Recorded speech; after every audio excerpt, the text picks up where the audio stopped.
Так, мы ходили снова по вырубке и нашли грибницу зеленух.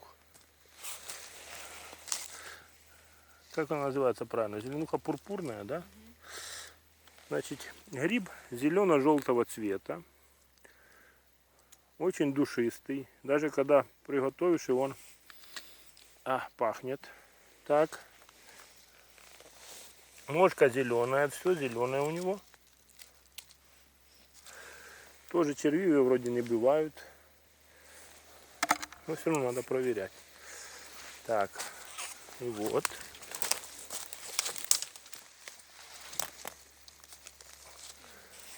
Женя, на, возьми. Вот. Давай сколько. Офигеть. Ну давай в кулечек отдельно, Оксана. Их много. Смотри, какие красивые. 100%.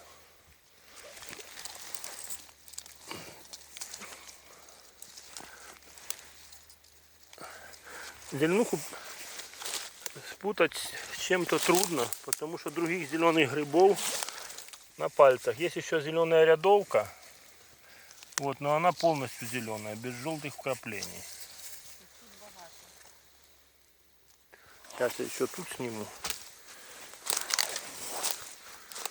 Вот. Вот тут маленькие очень. Жене понравились зонтики, а мне нравятся зеленухи. Я думаю, их столько много у нас, что даже можно будет баночку закрыть. Да? Вот. Поснимем.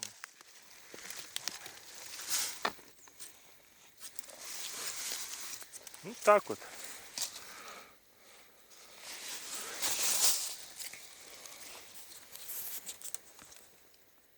Сегодня день удался. Я увидел свои самые любимые грибы.